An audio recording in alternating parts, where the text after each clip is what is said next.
1 घंटा 15 मिनट हो सकती है, वो 1.5 घंटे भी हो सकती है। जितने समय में अपनी बात गरिमा जी रखेंगी, उसके बाद 10 से 15 मिनट हम अपने युवा साथियों से जो प्रश्न जिज्ञासाएँ होंगी, उनको आमंत्रित करेंगे और उस बातचीत के बाद ये समापन भाषण आज का हमारा संपन्न होगा। मैं बहुत आग्रह के साथ अनुरोध करता हूँ गरिमा श्रीवास्तव जी को कि वो आएँ और अपनी बात रखें। धन्यवाद।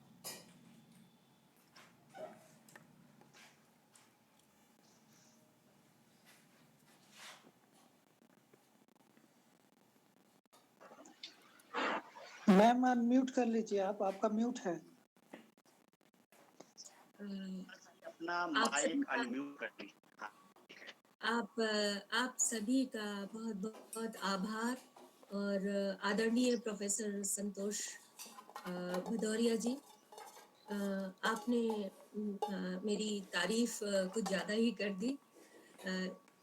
ये जो अवसर है ऑनलाइन हो करके बात करने का, इसमें एक हमारे जैसे मुझ जैसे जो लोग, मुझे लगता है कि ये कुछ कमी प्रजाति के जीव होते हैं जो कि अपने काम को लेकर के वो बहुत ज़्यादा साइलेंट होते हैं।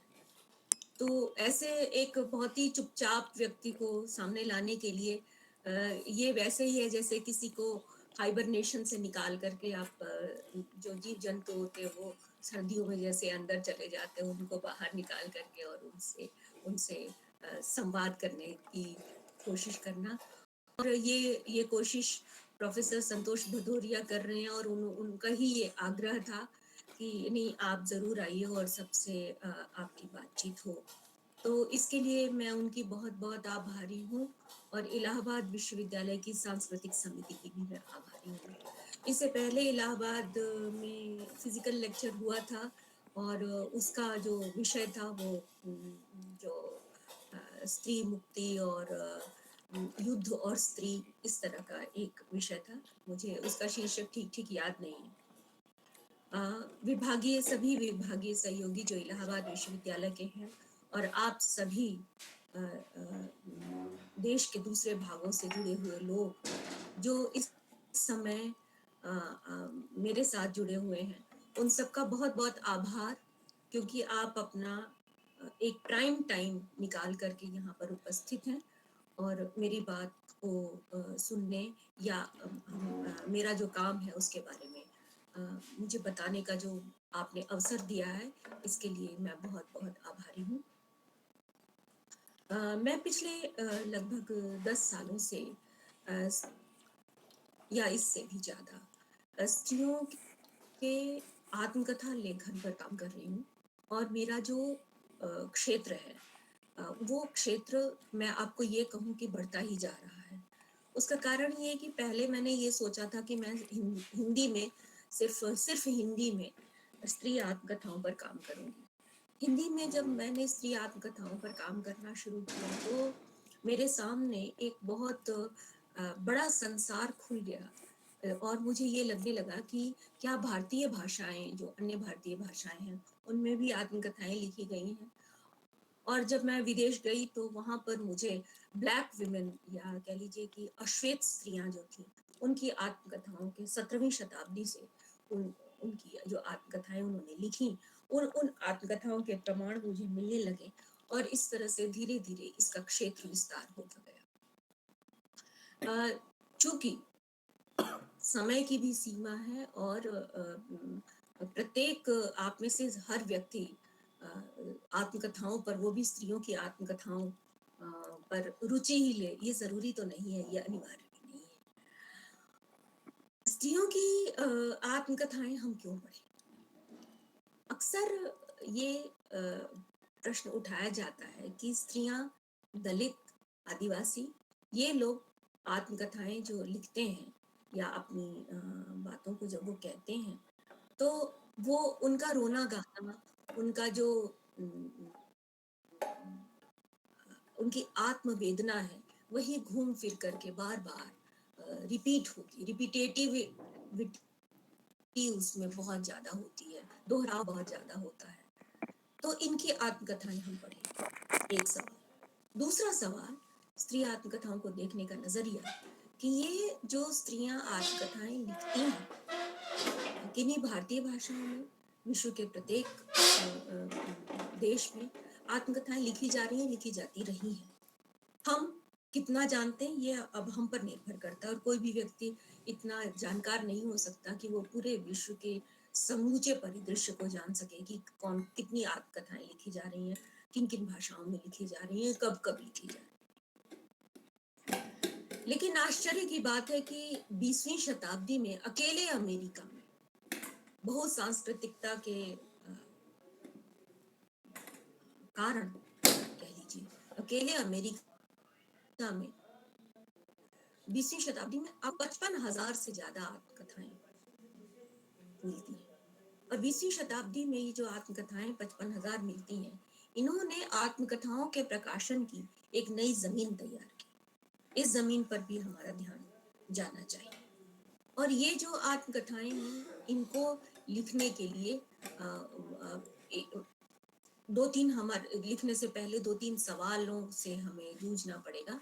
एक सवाल तो ये कि स्त्रियों और पुरुषों की आत्मकथाओं में क्या अंतर है, और दूसरा ये कि जब कोई स्त्री आत्मकथा लेखन में प्रवृत्त होती है, लिखती है, तो उसका टारगेट ऑडियंस कौन सा है, कौन से पाठक को ध्यान में रख करके वो आत्मकथा लेखन में प्रवृत्त होती है।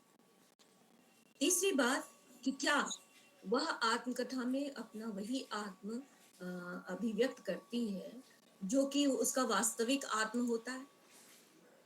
ये जो वो स्त्रियों ने अपनी अपने आत्मकथ्य जो लिखे, उस आत्मकथ्य में उनका जो जोर रहा वो ये रहा कि उनके बारे में ये न कहा जाए कि वो जो लिख रही हैं उसमें कल्पना का समावेश है, क्योंकि उन्होंने इस बात पर जोर दिया कि वो जो लिख रही हैं वही उनके अनुभव, वो अनुभव चाहे स्मृति पर आधारित हैं और या वो स्मृति में कल्पना का वो सम्मिश्रण करके वो आत्मकथा लेखन कर रही हैं। इसलिए जो स्त्रियों की आत्मकथा है, इनको पढ़ने का एक खास नजरिया विकसित करने की जो भी देश जितना बहुसांस्कृतिक होता है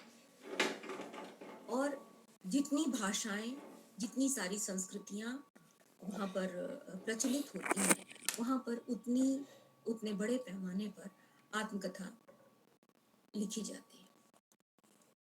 आत्मकथा स्त्रियां क्यों लिखती हैं? ये हम सब जानते हैं कि स्त्रियों का लेखन इसकी कोई बहुत पुरानी परंपरा रही नहीं है। उसका कारण ये है कि स्त्रियों और दलितों को परंपरा से, शिक्षा से वंचित रखा गया। शिक्षा से वंचित रखने के कारण, साक्षर न होने के कारण, वे अपने बारे में तो मौखिक तौर पर तो बता पाई, लेकिन वे अपने बारे में लिखित रूप में नहीं कह पाई। जॉन स्टुअर्ट मिल ने स्त्रियों की पराधीनता शीर्षक से एक किताब लिखी, और उस किताब में उन्होंने ये बताया कि जो ज्ञान जो पुरुष होते हैं वो जब स्त्रियों के बारे में हासिल करते हैं और तो वो उनकी सीमाओं को और उनकी जो संचित जो संभावनाएं होती हैं उनके बारे में ना होकर सिर्फ उनके भूत और भविष्य के बारे में क्यों होना चाहिए, क्यों वो स्त्रियों को का या तो भविष्य बता सकते हैं और नहीं तो उन्होंने अतीत में क्या कहा था उसके बारे में बता सकते हैं। और ये पुरुषों के द्वारा बताया हुआ ज्ञान स्त्रियों के बारे में तब तक अधूरा और उथला रहता है जब तक कि स्त्रियां अपने बारे में खुद बताने के लिए प्रस्तुत नहीं होती। और स्त्रियों का ये जो बताना है, ये कब संभव है, स्त्रियां कब बोल सकती हैं? फूको ने कहा था कि स्त्री देह जो है वो अनगिनत अनुशासनों और अनगिनत तरह की सेंसरशिप और नियंत्रणों के निशाने पर है। उसकी देह को निशाने पर रखने का मतलब है उसके दिमाग को, उसकी थॉट प्रोसेस को भी निशाने पर रखना। स्त्रियों का जो इतिहास है, पूरा इतिहास, वो पराजय, दमन और दलन से संबद्ध है।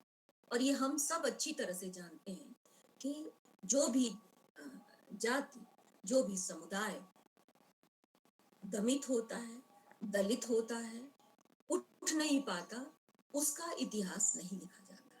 इतिहास वंचितों का लिखा नहीं जाता। इतिहास लिखने वाली शक्तियां, इतिहास लिखने वाली ताकतें, वे ताकतें होती हैं जो जीत जाती हैं, जिनकी विजय हो जाती है। अब दूसरा एक सवाल है कि पुरुषों और स्त्रियों की आत्मकथाओं में क्या अंतर होता है। स्त्रियों की जो स्मृति होती है वो पुरुषों की अपेक्षा निजी संबंधों, संवेदनाओं पर ज्यादा आधारित होती है। पुरुष संबंधियों से जुड़ी हुई घटनाएं और प्रसंग बड़ी आसानी से विस्मृत करने की क्षमता रखते हैं, क्योंकि उनका जो कार्यक्षेत्र होता है वो घर के बाहर ज्यादा होता है।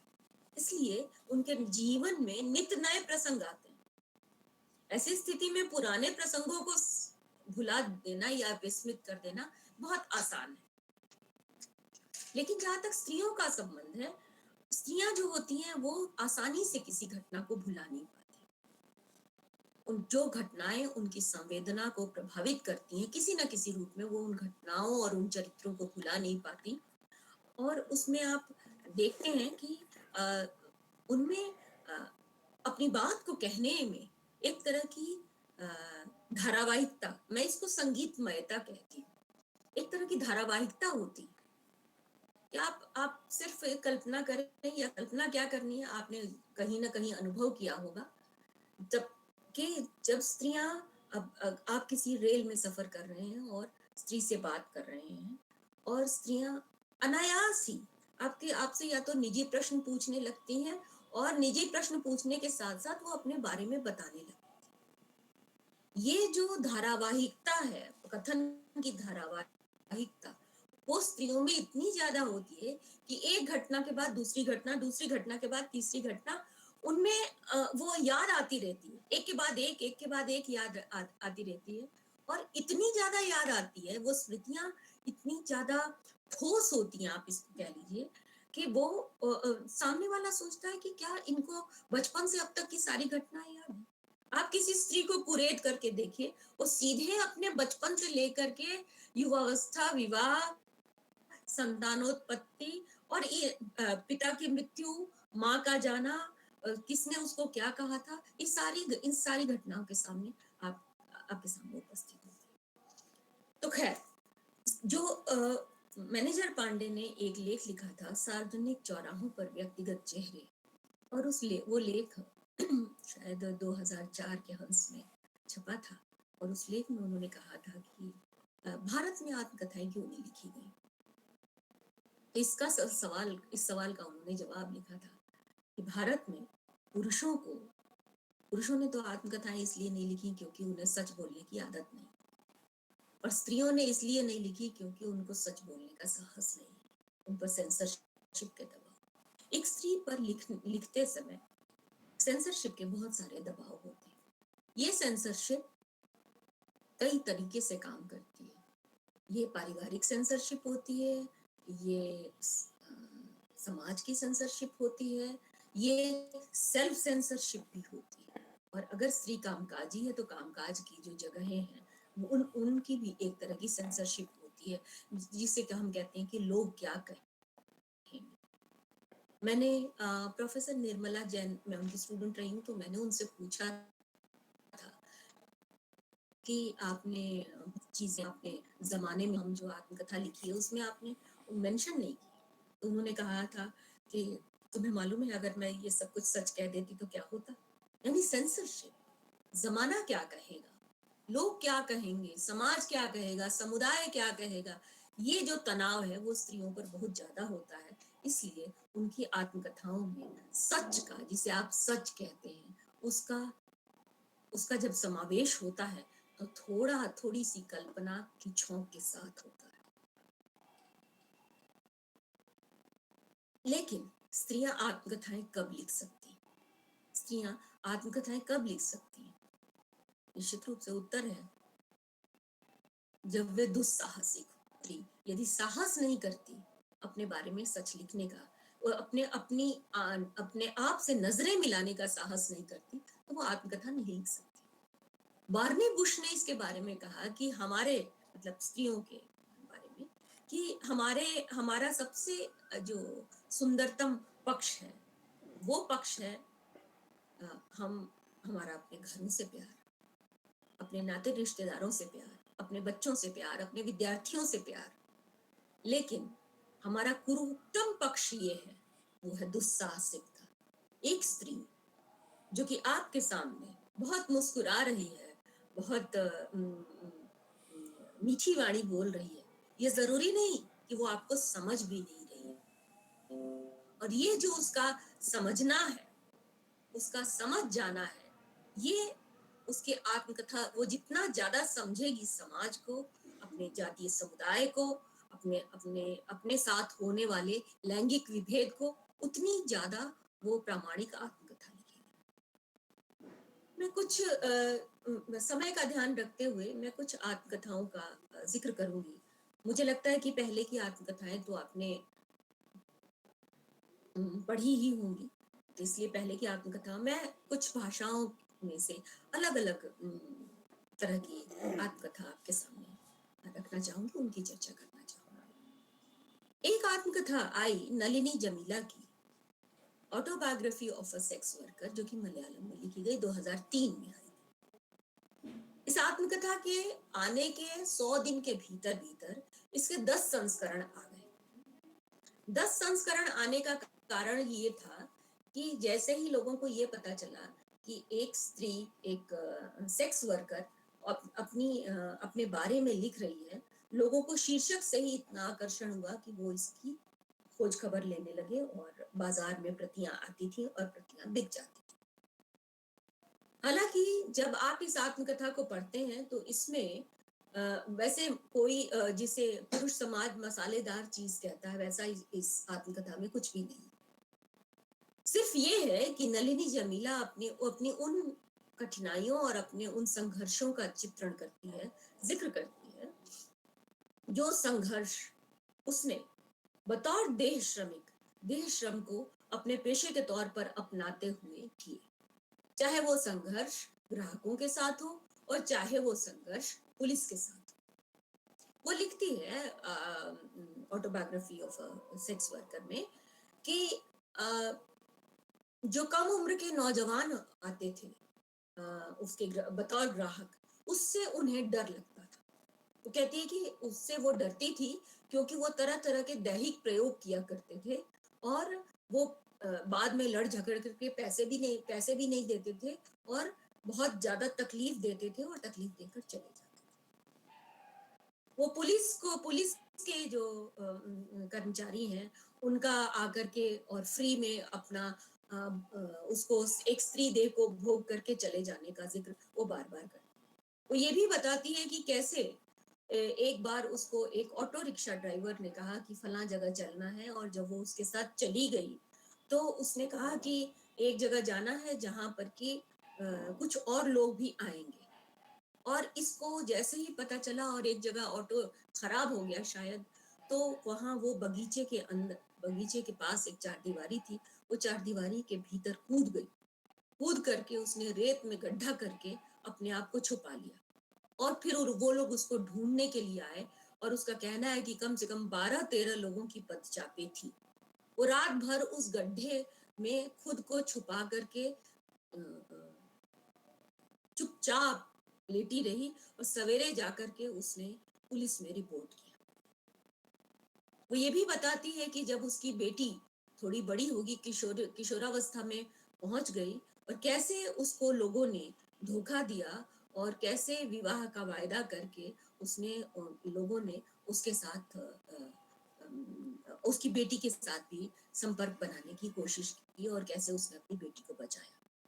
बाद में जब उस पर वृत्त चित्र बनने लगे, डॉक्यूमेंट्रीज बनने लगी, तो लोगों ने इसका बड़े पैमाने पर विरोध किया। नलिनी जमीला के आत्मकथ्य को अंडरलाइन करने के बाद मुझे लगता है कि मैं आपको एक और आत्मकथ्य की तरफ ले जाऊं, जो कि बंगला में लिखा गया था सन 1944 के आसपास। इसको लिखने वाली जो थी वो उनकी मृत्यु हो गई आत्मकथ्य को पूरा करने के पहले। शायद वो जीती रहती तो आत्मकथ्य को बहुत मुकम्मल ढंग से पूरा करती। मैं जिन आत्मकथ्यों की चर्चा कर रही हूँ वो आपको आसानी से मिल सकते हैं। ये आत्मकथ्य था सरला देवी चौधरानी का। सरला देवी चौधरानी राष्ट्रीय स्वाधीनता आंदोलन से जुड़ी हुई थी। सन 1904 में उन्होंने वंदे मातरम गीत को पहली बार स्टेज पर उनके गवाया था लोगों से, और नेतृत्व करती थी। बड़ी जुझारू थी और ये रविंद्रनाथ टैगोर की बहन स्वर्ण कुमारी देवी की बेटी थी। बहुत अच्छा गाती थी, संगीत में इनकी बड़ी दिलचस्पी थी। ये कई पत्र पत्रिकाओं से भी जुड़ी हुई थी और इनका विवाह एक राम भज चौधरी नाम के एक व्यक्ति से, जो कि दुहेजू थे, उनसे हो गया था और ये लाहौर में रहा करती थी। जीवनेर झरा पता जो इनका आत्मकथ्य है, इस आत्मकथ्य में उन्होंने अपने जीवन के बचपन से लेकर के और विवाह तक की घटनाओं का वर्णन किया। इनका आत्मकथ्य मैं एक शोधार्थी की दृष्टि से मैं आपसे कह रही हूँ कि इसके आत्मकथ्य को क्रिटिकली पढ़ने की जरूरत है। इस आत्मकथ्य में उन्होंने अपने राष्ट्रीय समितियों से जुड़े रहने का जिक्र किया। उन्होंने एक सेवा दल का भी संगठन किया था और वो पुरुषों को, खास करके युवकों को, अंग्रेज सरकार जो कि उनके जो पुलिस कर्मचारी थे वो हिंदुस्तानी स्त्री पुरुषों को तंग किया करते थे, अपमानित किया करते थे, उनका सामना करने के लिए उन्होंने युवाओं को तलवारबाजी और भाला चलाने का प्रशिक्षण भी दिया। इतनी जुझारू स्त्री ने पंजाब और दूसरी कई जगहों पर गांधी जी के साथ यात्राएं की थी। गांधी जी के साथ यात्राएं करने और गांधी जी के साथ बातचीत करने के क्रम में गांधी जी का इनके प्रति आकर्षण हुआ। वो आकर्षण निश्चित रूप से एक बौद्धिक स्त्री के प्रति, एक कार्यकर्ता के प्रति जो आकर्षण स्वाभाविक तौर पर हो सकता है, वैसा ही आकर्षण रहा। लेकिन गांधी जी ने अपने मित्र हर्बर्ट मार्कुस को पत्र लिखते हुए कहा कि मैं यात्रा कर रहा हूँ और मेरे साथ एक बहुत ही सुघड़ संपन्न व्यक्तित्वशालिनी स्त्री है जिसका नाम है सरला देवी चौधरानी, और मैं चाहता हूँ कि तुम उससे मिलो।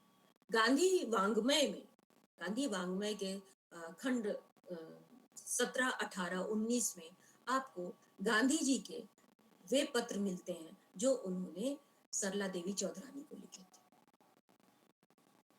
गांधी जी ने हर्बर्ट मार्कुस को पत्र लिखते हुए और राजा जी को, चक्रवर्ती राजगोपालाचारी को भी पत्र लिखते हुए उन्हें निजी तौर पर भी बताया कि वे सरला देवी चौधरानी के व्यक्तित्व से बहुत प्रभावित हैं,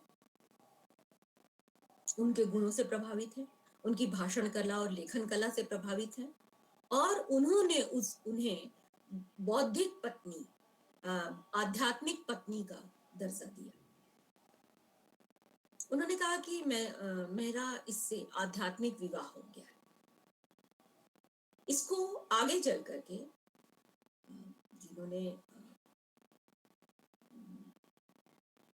गांधी साहित्य पर काम किया है उन्होंने बताया और इसका विस्तार से विवेचन रामचंद्र गुहा ने गांधी पर लिखी हुई अपनी किताब में किया कि गांधी जी बार बार सरला देवी चौधरानी को ये कहते रहे कि तुम आकर के हमें हमारे आश्रम में रहो, साबरमती आश्रम में रहो और आश्रमिक जीवन जियो।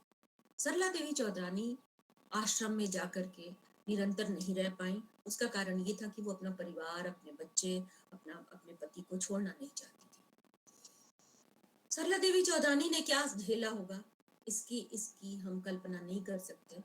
सिर्फ सरला देवी चौधरानी के पत्र का एक जिक्र मिलता है कि वो गई, अहमदाबाद गई गांधी से मिलने के लिए। तब तक गांधी देश यात्रा पर निकल चुके थे और उनसे वो सरला देवी चौधरानी बहुत दुखी हुई और उन्होंने गांधी की प्रतीक्षा की। यहाँ तक कि उन्होंने गांधी को ये भी बताया कि अब मैं खादी के वस्त्र पहनने लगी हूँ और आपकी अपेक्षाओं के अनुरूप अब मैंने अपने आप को ढाल लिया। फिर भी सरला देवी चौधरानी ने गांधी के साथ अपने संबंधों के बारे में आत्मकथा में जिक्र नहीं किया। आत्मकथा में उनका ऐसा कहीं कहीं भी गांधी के साथ उनके क्या संपर्क रहे या क्या उनके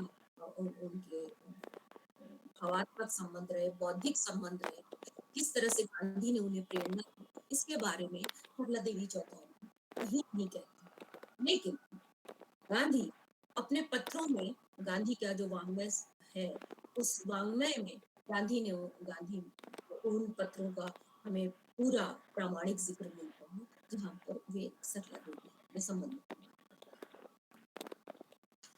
इसके पीछे हम स्त्री आत्मकथा की किस रणनीति को देख सकते हैं।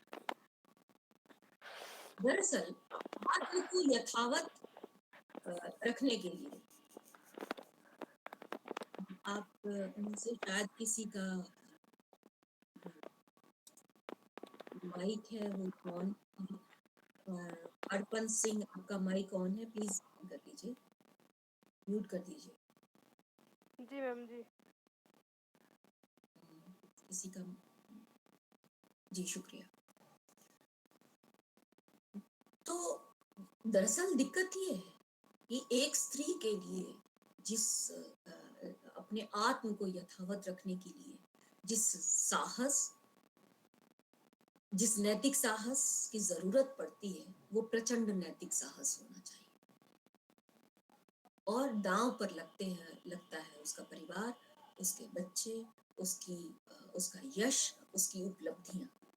इसलिए स्त्रियां अपने आत्मकथ्यों में ठीक वही नहीं लिख पाती जो दरअसल लिखना चाहती। इस आत्मकथ्य के अलावा बहुत सारे सभी भारतीय भाषाओं में इतने ज्यादा आत्मकथ्य हैं। मैंने लगभग 700 के लगभग आत्मकथ्य पढ़े और इन 700 आत्मकथ्यों में अलग अलग जो स्त्रियां हैं वो अलग अलग ढंग की बात करती हैं और उन पर जिस तरह के दबाव होते हैं, वे दबाव भी अलग अलग होते हैं। मसलन जब मैं मराठी की आत्मकथाओं को पढ़ने लगी तो मैंने देखा कि उन पर जाति और जेंडर, इन दोनों के मिश्रित दबाव है और इन दबावों के साथ साथ उन पर लैंगिक विभेद का भी दबाव। इसलिए ये जो स्त्रियां हैं, मराठी स्त्रियों में आप ध्यान दीजिए कि बहुत अच्छी और उत्कृष्ट आत्मकथाएं जो लिखी गई हैं, वे दलित स्त्रियों की आत्मकथाएं, जिसमें कुमुद पावड़े का नाम आता है। कुमुद पावड़े ने मराठी में आत्मकथा लिखी जिसका शीर्षक है अंतस्फोट। अंतस्फोट एक ऐसी आत्मकथा है जिसमें कुमुद पावड़े ये बताती हैं कि वे बचपन से संस्कृत की शिक्षा ग्रहण करना चाहती थी और संस्कृत की शिक्षा ग्रहण करने के लिए वो जब स्कूल में भर्ती हुई, कॉलेज में भर्ती हुई, तो उनके साथ किस तरह से जाति के आधार पर, जेंडर के आधार पर उनके साथ कितना विभेद किया गया और उनको कितनी दिक्कतें आई। यहाँ तक कि उन्होंने मोतीलाल पावड़े से उनका विवाह हुआ था, क्योंकि सवर्ण थे और विवाह के बाद मोतीलाल पावड़े के पैर वो जब छूने गई तो उनके ससुर ने उनको छूने से या आशीर्वाद देने से, सर पर हाथ रखकर आशीर्वाद देने से मना कर दिया। कुमुद पावड़े का जो रिएक्शन था वो काफी कठोर था। वो आत्मकथा में इस बात को लिखती हैं कि उन्होंने अपने बच्चे को कहा कि दादाजी के पैर छुओ, तो उनके जो दादाजी थे उन्होंने दूर से उसकी हथेली पर ऐसे पैसे फेंक दिए, और ₹5 फेंक दिए और कहा कि मतलब रहने दो, मुझे छूने की जरूरत नहीं है। तो कुमुद पावड़े ने कहा कि यदि आप हमें छू करके अस्पृश्य हो जाते हैं तो हम भी आपके दिए हुए पैसे नहीं छू सकते। इस तरह की उन्होंने अपनी अपनी संस्कृत शिक्षा की कहानी का जिक्र उन्होंने आत्मकथा में कुमुद पावड़े ने किया है। एक और आत्मकथा महत्वपूर्ण है मराठी में, उर्मिला पवार की आत्मकथा, जिसको कि आप देख सकते हैं। उसका शीर्षक है आयदान। आयदान एक अलग तरह की आत्मकथा है, जो कि कोंकण जिले में रहने वाली स्त्री का जो जीवन है वो जीवन कैसा है। आयदान का अर्थ होता है बांस की टोकरी, या बांस की तीलियों से बनाया हुआ जो सामान होता है, टोकरी, सूप, चलनी इत्यादि। तो वो बताती हैं कि उनके पिता एक ठेकेदार थे और उनकी असमय मृत्यु हो गई। मरने के पहले उन्होंने अपनी पत्नी से कहा कि बच्चों को पढ़ाना जरूर। अशिक्षित स्त्री थी उनकी माँ, खाने को कुछ नहीं था, रहने के लिए झोपड़ी नहीं थी। पेड़ के नीचे खड़ी होकर वो स्त्री आयदान बनाया करती थी, बांस की टोकरियां बनाया करती थी और अपने बच्चों को स्कूल भेजती थी। उर्मिला अपने आत्मकथ्य में इस बात का जिक्र करती हैं कि मुझे मेरी माँ दुश्मन की तरह लगती थी, कि वो मुझे स्कूल जाने के लिए कहती है, क्योंकि स्कूल जाने के लिए मैं इसलिए नहीं तैयार होती थी क्योंकि स्कूल में मुझे वो बच्चे अपने साथ पढ़ते हुए मिलते थे जो कि नहा धो करके साफ सुथरे आए होते थे, और वो मुझे चिढ़ाते थे क्योंकि मैं उनके घरों के दरवाजे पर खड़ी होकर के आयदान आयदान की, जो जिसे कहते हैं आयदान, उसकी माँ जब बना देती थी टोकरियां, तो उसको बेचने के लिए जाती थी।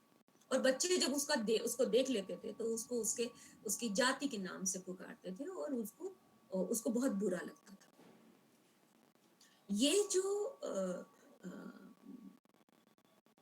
उनकी जो संवेदना है, वो संवेदना उनको बहुत अकेलापन लगता था। लेकिन एक दिन ऐसा भी आया जब उन्होंने इस पर विजय पाई। वो कहती हैं कि एक दिन वो स्कूल गई पढ़ने के लिए और एज यूजुअल मास्टर उनको जमीन पर बिठाते थे, दूसरे बच्चों की तरह उनको पानी का घड़ा छूने नहीं देते थे। मास्टर जी ने उनको चांटों से मारा। वो मार खाने के बाद वो रोती हुई घर आई। माँ ने पूछा कि तुम्हारे चेहरे पर ये निशान कैसे है? उसने बताया कि मास्टर जी ने मारा है, क्योंकि हमारी गाय वहां पर स्कूल में जाकर गोबर कर देती है और वो कहते हैं कि ये गोबर तुम्ही को उठाना है। तुम स्कूल जब आओ, सारे स्कूल में झाड़ू लगाओ और गोबर उठाओ। वो अनपढ़ औरत जो कि बांस की टोकरियां बुनती है, वो अपनी बेटी से कहती है कि इस मास्टर जी जब इस रास्ते से स्कूल से जाएं तो मुझे बताना। मास्टर जी के जाने का जब समय होता है स्कूल से, तो बच्ची बताती है माँ से कि माँ देखो मास्टर जी, वो आयदान की लेखिका ये लिखती है कि मुझे बहुत डर लग रहा था, मेरा कलेजा धक धक कर रहा था कि अब पता नहीं आई क्या करेगी। मास्टर जी आते हैं, मास्टर जी को वो अनपढ़ औरत धमका देती है कि मेरी बच्ची के गाल पर तुमने थप्पड़ मारा, मेरी बच्ची से गोबर उठवाते हो, तुमको मालूम है इस बांस की टोकरी बना करके बनाते हुए मैं इस पेड़ के नीचे क्यों पड़ी हूँ? ताकि मेरे बच्चे पढ़ सके, शिक्षित हो सके। जो मेरा जीवन है वो ना हो मेरे बच्चों का जीवन, और तुम उसको मारते हो। इस रास्ते से आना जाना बंद कर दूंगी। वो दिन और आज का दिन, उसके बाद वो लेखिका लिखती है कि मेरी पिटाई मास्टर जी ने कभी नहीं की। लेकिन ये सिर्फ महाराष्ट्र की बात नहीं है। हिंदी क्षेत्र में हरियाणा से कौशल पवार ने कथा लिखी। आत्मकथा का शीर्षक है बवंडरों के बीच। ताजा आत्मकथ्य। उस आत्मकथ्य में वो बताती हैं कि 8वीं कक्षा में उन्होंने वो बहुत गरीब परिवार से थी, यहाँ तक कि बतौर दिहाड़ी मजदूर भी उन्होंने काम किया। सड़क पर गिट्टी फैलाई, कोलतार फैलाया और अपने माता पिता के साथ उन्होंने घर का खर्च चलाने की कोशिश की, अपनी पढ़ाई का खर्च चलाने की कोशिश की। कौशल पवार की आत्मकथा कौशल पवार की पैदाइश ही सन 77 की है, तो आप समझ सकते हैं कि इतनी कम उम्र की स्त्री और हमारी समकालीन स्त्री जो झेल रही है अपने स्कूल में, उसके बारे में वो लिखती है आत्मकथ्य में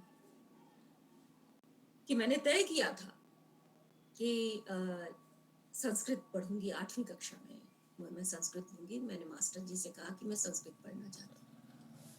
मास्टर जी ने कहा कि तुम्हारे पिता से बात करूंगा। और क्या पढ़ करके करोगी? अगर पढ़ने के बाद भी तुमको गोबर ही धोना है, सफाई ही करनी है, तो पढ़ करके क्या करोगी? फिर भी इसने जिद की और ये क्लास में बैठ गई। नतीजा ये हुआ कि मास्टर जी ने अपने पास बुलाया और इसको अकारण ही थप्पड़ मारना शुरू कर दिया। वो आत्मकथा में लिखती हैं कि मुझे ये समझ में नहीं आया कि मुझ पर, मेरे गालों पर पड़े हुए चांटों की आवाज जो पूरी क्लास सुन रही थी, उसका कारण क्या था? मास्टर जी ने मुझे मारा क्यों? क्या सिर्फ पढ़ने के लिए? और फिर वो ये फैसला करती है कि मैं भी संस्कृत में सबसे ऊंची डिग्री ले करके तुम्हें दिखाऊंगी। और वो इस समय दिल्ली विश्वविद्यालय में प्राध्यापिका है। एक और महत्वपूर्ण आत्मकथा है जिसकी तरफ हमारा ध्यान जाना चाहिए, और अगर नहीं गया है तो हमें थोड़ा सा शर्मिंदा होना चाहिए। 2021 में मार्जिनलाइज प्रेस से एक आत्मकथा आई है। सुमित्रा मेहरोल ने उस आत्मकथा को लिखा है। ये जो आत्मकथा है ये अपने आप में विशिष्ट है। विशिष्ट इसलिए है क्योंकि वो एक स्त्री, अभी तक हमारे सामने जो आत्मकथाएं आई थी हिंदी में, वो आत्मकथा या तो दलित की थी या दलित स्त्री की थी।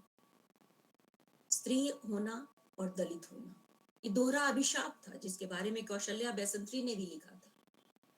लेकिन ये जो हमारे पास आई है 2021 में आत्मकथा, ये इसका शीर्षक है टूटे पंखों से परवाज तक। टूटे पंखों से परवाज तक ये आत्मकथा इसलिए विशिष्ट है क्योंकि ये एक विकलांग स्त्री के द्वारा लिखी गई है जो कि दलित भी है। इस आत्मकथा में सुमित्रा मेहरोल हम इस समय दिल्ली विश्वविद्यालय के एक कॉलेज में हिंदी पढ़ाती हैं, एसोसिएट प्रोफेसर है। लेकिन आप कल्पना कीजिए कि एक 2 साल की बच्ची जिसका पैर पोलियो के कारण खराब हो गया है, उसके माता पिता के पास इतना वक्त नहीं है कि वो उसका निरंतर इलाज करा सके। शुरुआत के कुछ दिन तो वो उसको अस्पताल में ले जाते हैं इलाज के लिए, लेकिन बाद के दिनों में उनको ना समय मिलता है, न ही इतनी चेतना है, और वो उस लड़की को ईश्वर के भरोसे छोड़ देते हैं। वो लड़की आज अपनी मेहनत से प्राध्यापिका बनती, लेकिन 2 साल की उम्र से विकलांगता का सफर, दलित होने का सफर, दलित होकर स्त्री जीवन जीने का सफर जो वो काटती है, उसको रेखांकित करने की जरूरत है और उसको वो अपने इस आत्मकथ्य में अभिव्यक्त करती है। ये आत्मकथ्य हमारे समाज की कई दरारों को दिखाता है, जाति के आधार पर, जेंडर के आधार पर। इसके अलावा विकलांगजन जो कि जिनका कोई अंग खराब हो गया है, जिनका कोई अंग नहीं रहा, उनके प्रति समाज का रवैया कैसा है।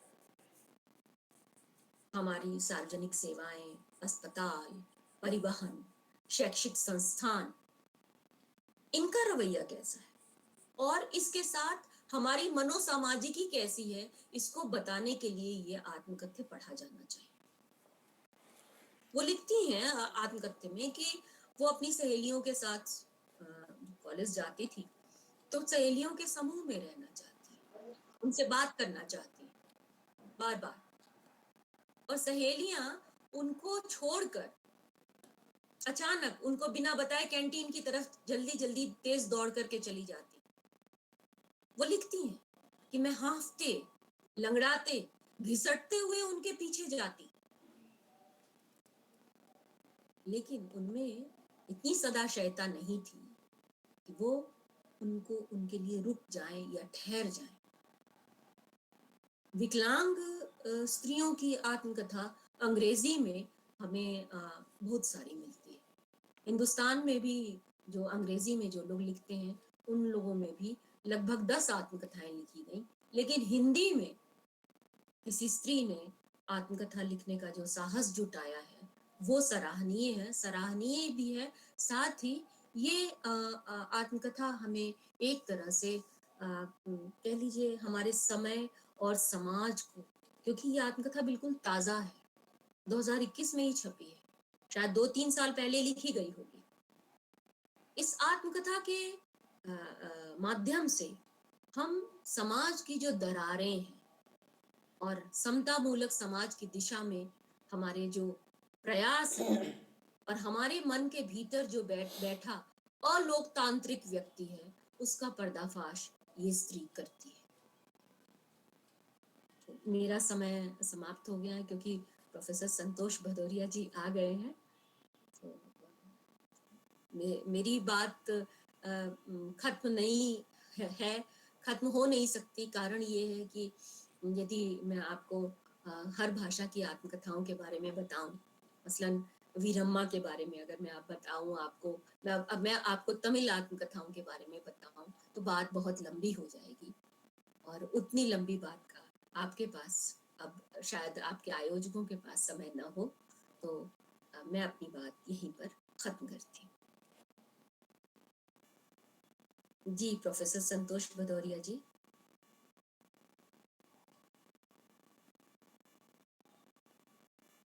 आप लोगों को क्या मेरी आवाज आ रही है? हेलो जी मैम, आवाज आ रही है। जी मैम। जी जी मैम आ रही है आवाज। तो आप लोगों को कोई सवाल पूछना हो तो पूछे। जी मैम, मेरा एक सवाल ये है कि जैसे कि ये एक विकासशील देश है और एक विकसित देश है, तो इनकी जो स्त्री आत्मकथाएं में मुख्य अंतर क्या महसूस करती हैं आप? विकासशील देश और विकसित देशों में इसके लिए सबसे अच्छा उदाहरण मैं असाता सकू